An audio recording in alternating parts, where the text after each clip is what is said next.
पिता और पुत्र और पवित्र आत्मा के नाम पर आमीन। सभी को जय यीशु। प्यारे भाइयों और बहनों, आज हम संत लूकस के सुसमाचार अध्याय 12 का अध्ययन करेंगे।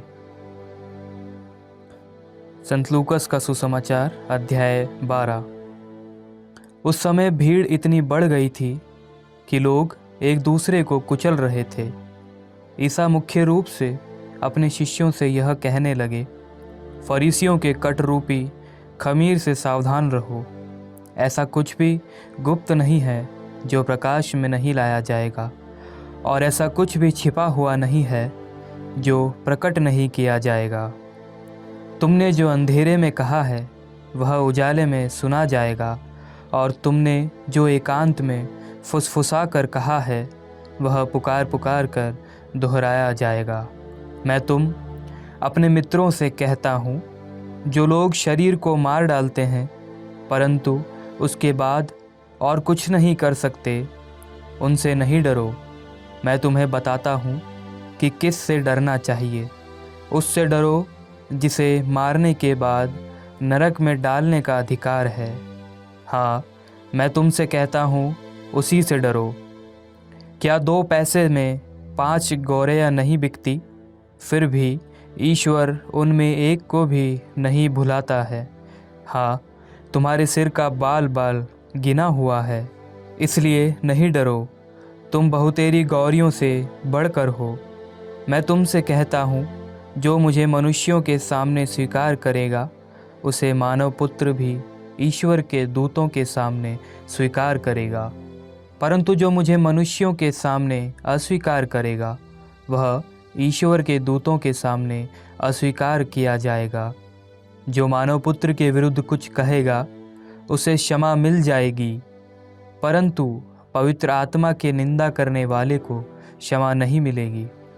जब वह तुम्हें सभागृहों, न्यायाधीशों और शासकों के सामने खींच ले जाएंगे तो यह चिंता न करो कि हम कैसे बोलेंगे और अपनी ओर से क्या कहेंगे, क्योंकि उस घड़ी पवित्र आत्मा तुम्हें सिखाएगा कि तुम्हें क्या क्या कहना चाहिए।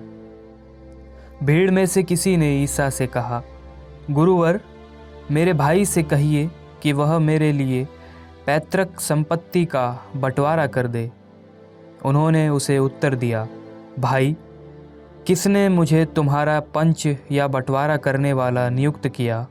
तब ईसा ने लोगों से कहा, सावधान रहो और हर प्रकार के लोभ से बचे रहो, क्योंकि किसी के पास कितनी ही संपत्ति क्यों न हो, उस संपत्ति से उसके जीवन की रक्षा नहीं होती। फिर ईसा ने उनको यह दृष्टांत सुनाया। किसी धनवान की ज़मीन में बहुत फसल हुई थी। वह अपने मन में इस प्रकार विचार करता रहा, मैं क्या करूं? मेरे यहाँ जगह नहीं रही जहाँ अपनी फसल रख दूं। तब उसने कहा, मैं यह करूँगा, अपने भंडार तोड़कर उनसे और बड़े भंडार बनवाऊँगा।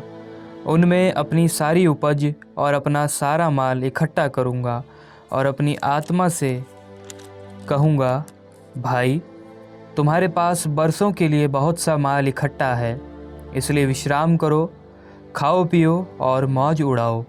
परंतु ईश्वर ने उससे कहा, मूर्ख, इसी रात तेरे प्राण तुझसे ले लिए जाएंगे, और तूने जो इकट्ठा किया है वह अब किसका होगा?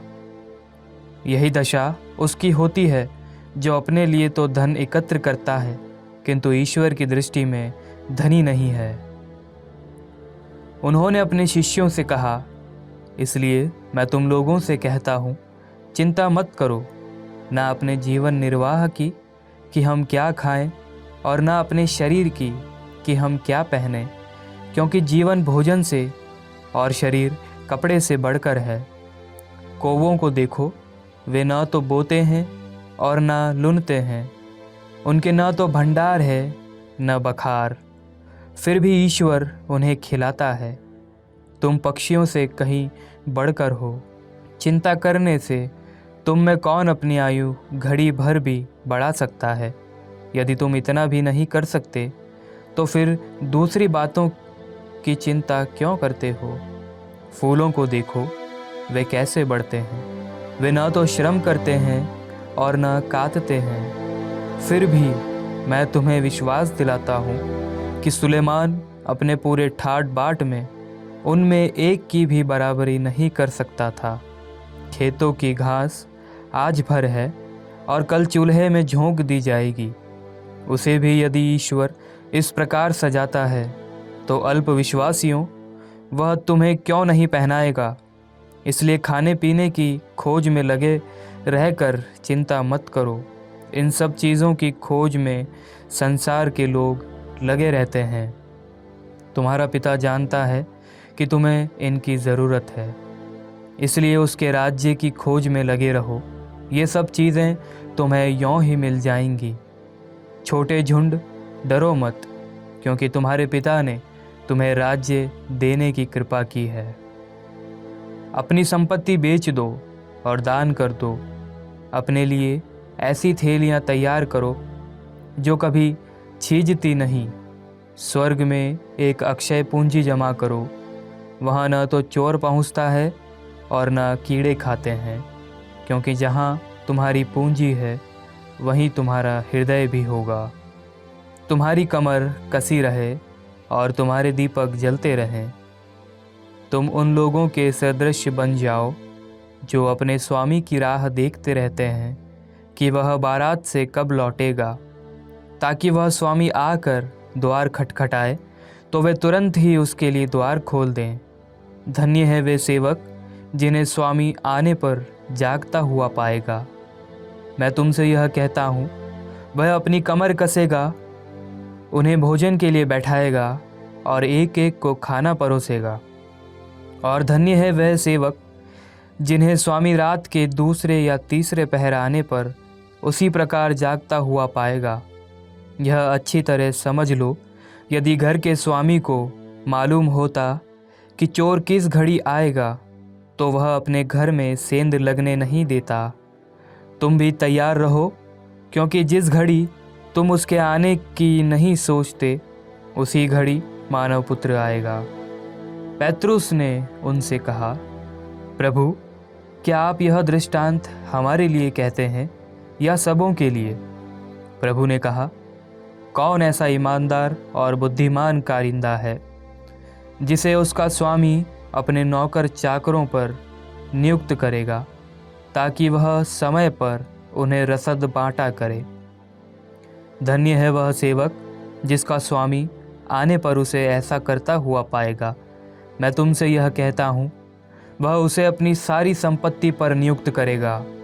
परंतु यदि वह सेवक अपने मन में कहे, मेरा स्वामी आने में देर करता है, और वह दास दासियों को पीटने, खाने पीने और नशेबाजी करने लगे, तो उस सेवक का स्वामी ऐसे दिन आएगा जब वह उसकी प्रतीक्षा नहीं कर रहा होगा, और ऐसी घड़ी जिसे वह जान नहीं पाएगा।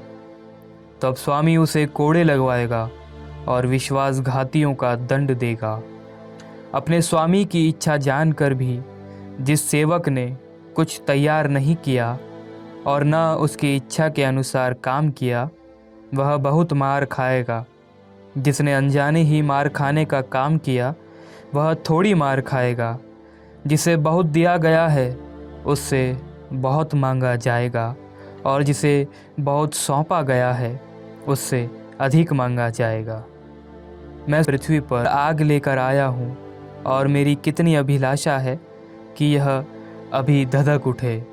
मुझे एक बपतिस्मा लेना है, और जब तक वह नहीं हो जाता मैं कितना व्याकुल हूँ। क्या तुम लोग समझते हो कि मैं पृथ्वी पर शांति लेकर आया हूँ? मैं तुमसे कहता हूँ, ऐसा नहीं है। मैं फूट डालने आया हूँ, क्योंकि अब से यदि एक घर में 5 व्यक्ति होंगे तो उनमें फूट होगी। 3 2 के विरुद्ध होंगे और 2 3 के विरुद्ध। पिता अपने पुत्र के विरुद्ध होगा और पुत्र अपने पिता के विरुद्ध। माता अपनी पुत्री के विरुद्ध होगी और पुत्री अपनी माता के विरुद्ध। सास अपनी बहू के विरुद्ध होगी और बहू अपनी सास के विरुद्ध। ईसा ने लोगों से कहा, यदि तुम पश्चिम से बादल उमड़ते देखते हो तो तुरंत कहते हो वर्षा आ रही है। और ऐसा ही होता है, जब दक्षिण की हवा चलती है तो कहते हो लू चलेगी, और ऐसा ही होता है। ढोंगियों, यदि तुम आकाश और पृथ्वी की सूरत पहचान सकते हो तो इस समय के लक्षण क्यों नहीं पहचानते? तुम स्वयं क्यों नहीं विचार करते कि उचित क्या है? जब तुम अपने मुद्दई के साथ कचहरी जा रहे हो तो रास्ते में ही उससे समझौता करने की चेष्टा करो। कहीं ऐसा न हो कि वह तुम्हें न्यायकर्ता के पास खींच ले जाए और न्यायकर्ता तुम्हें प्यादे के हवाले कर दे और प्यादा तुम्हें बंदीगृह में डाल दे। मैं तुमसे कहता हूँ, जब तक कौड़ी कौड़ी न चुका दोगे तब तक वहाँ से नहीं निकल पाओगे। यह प्रभु की वाणी है। ईश्वर को धन्यवाद। पिता और पुत्र और पवित्र आत्मा के नाम पर आमीन। सभी को जय यीशु।